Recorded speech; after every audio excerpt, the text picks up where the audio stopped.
nasa Alabang. At ang pagkakaintindi po namin ay hindi po kanila ang lupa doon. So, hindi po kanila mismo ang lupa.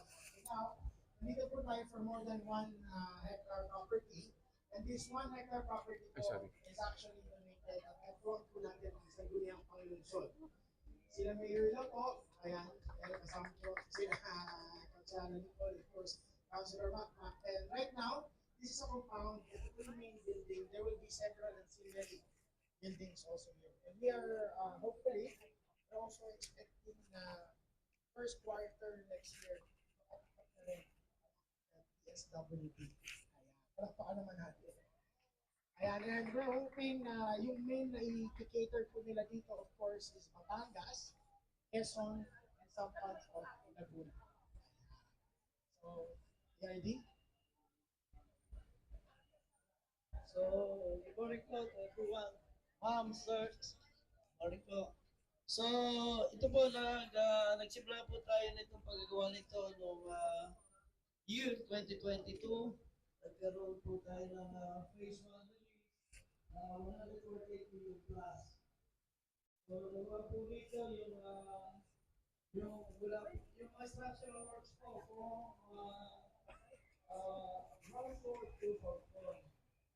So, sa phase 2 naman po, nag-fix po 48 million. Abante mo na. Nagawa naman po, yung mga finishing po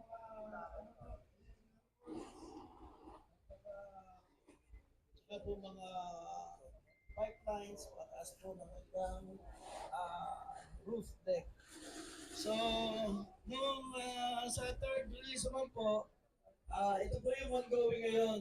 Gagawin na po rito yung mga finishing, mga flooring, mga timework, yung electrical fixtures, ilaw, gano'n po.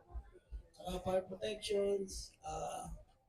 So, ongoing po kami noon, ma'am.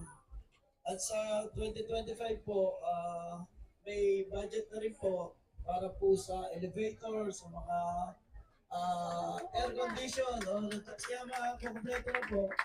At baka makasama rin po yung mga site development plan. Yun po yung gagawin po yung mga road network dito sa paligid po ng building. So, dito po sa ground floor, nandito po yung, ito po yung main entrance, ma'am, sa kabila po yun.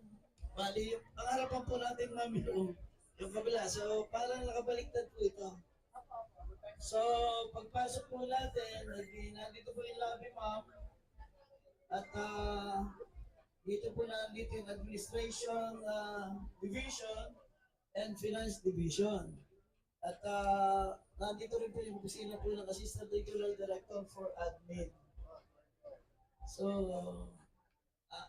dito po yung stairs natin at fire exit po sa dalawang dulo para in case of emergency po, mabilis po makakalabas po. Sa second floor naman po, nandito rin po yung